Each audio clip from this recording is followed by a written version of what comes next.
好啦，咁頭先咧，我哋就講咗而家係講緊五常 A 啦，咁嘅多位數嗰課第一課嘅。咁而家咧，我哋就開始講下咧呢個多位數嘅讀同寫啦。咁因為咧佢裏邊咧涉及有啲零啦，咁但係原來咧喺每個零每一節嗰度咧，我哋嘅零咧使唔使讀出嚟，使唔使寫咧？原來咧係有啲規則嘅。咁呢一版咧就係主要介紹呢一樣嘢。咁其實咧，我哋頭先即係前嗰兩 part 講咗兩個技巧，我哋一定要逢係做呢一類數，我哋一定要背咗呢個過十八千萬、十萬、百萬、千萬億呢度啦。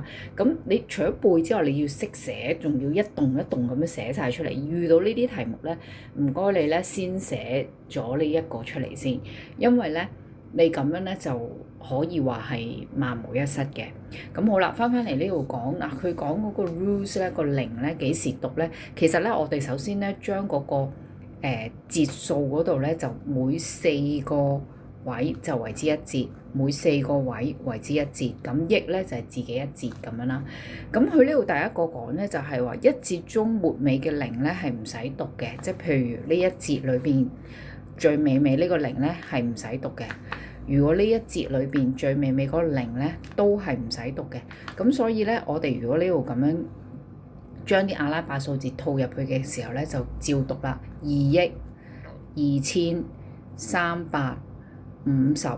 去到最後呢個先至叫做萬，因為萬位咧係零啦，冇嘢啦嘛，咁唔使讀噶啦，咁就想2億2350萬咯，咁啊呢個冇嘢咪填萬咯。好啦，呢一節啦，6000，咁呢度三個都係零喎，末尾係零喎，咁唔使噶啦。所以咧，成個讀數就係2億2350萬6000咁樣咯，因為末尾係零嘛，所以就唔使讀啦。好啦，第二個啦，佢就話一節中全部數字都係零咧，全節不用讀出，睇唔睇到啊？呢度嗱三咩啊？3億啊嘛，咁呢度咦全部都係零喎，咁唔使理佢啦。咁跟住4900，記唔記得頭先講過一節裏邊最尾嗰個零咧，又唔使讀出噶咯喎。咁所以咧呢度咧就係3億4900啦，咁就唔使再話4900唔使噶啦。好啦，多位數中末尾嘅零不用讀出，末尾嘅零呢個就係末尾嘅零啦，就唔使讀出啦。五咩啊？5億7000萬啦，咁我哋寫咗7000先，唔使寫個萬字嘅。咁400，咁呢度咧留翻最後嗰個，因為萬位係零啊嘛，咁所以7400萬咯。咁全部係零，咁唔使讀出，所以成個數咧就係5億7400萬。好啦，下一節啦，一節中前面或者中間連續的零，只讀出一個零，即係譬如呢度3個零喎，咁但係咧連續啊嘛，連續咁樣叫連續只讀出一個零，咁所以寫一個零咯。呢度又係啦，連續兩個零就只係寫咗一個零咯。咁點解佢要讀出啊？因為佢末尾唔係零啊嘛，咁所以要讀啦。咁呢度7億，咁呢個零喎，咁要讀咯喎，因為佢喺連續嘅零啊嘛，又唔係末尾啊嘛，咁所以7億084000呢度要讀啦，零啦，5，所以成個數就係7億084005，就係咁嘅意思啦。呢一個好啦，最後一個 rules 啊，就係一節中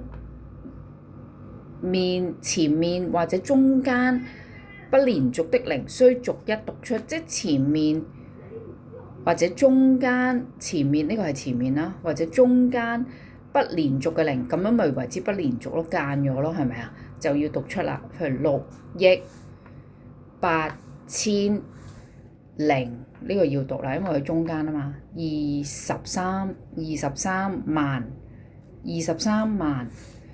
0107，咁咧呢個就係我哋今節要學嘅讀數啦。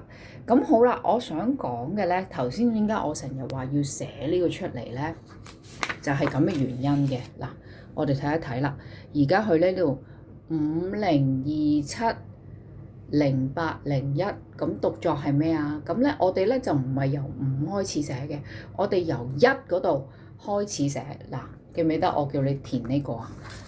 而家嗰個作用咧，技巧3咧，其實就係嚟喺呢一度嚟啦。咁我哋寫咗呢個之後咧，我哋1啦就寫喺個位數，0啦就寫喺10位數。我應該咁樣背好啲，係啦。咁跟住咧，8咧，我哋就寫喺8位數啦。跟住0係千啊，我哋照抄啫，7205，OK。咁個讀數係點啊？5000呢個使咩讀你個0咧？記唔記得啊？要喎，因為佢係佢唔係末尾啊嘛，佢係喺中間啊嘛。5020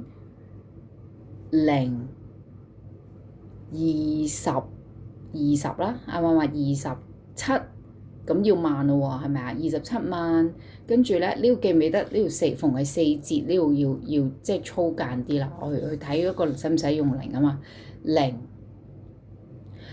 ？08801，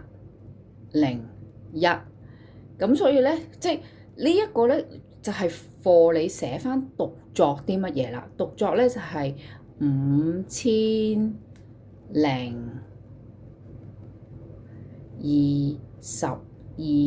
啊嘛，記唔記得啊？7跟住咩啊？萬咯，跟住要寫0喎，記得0881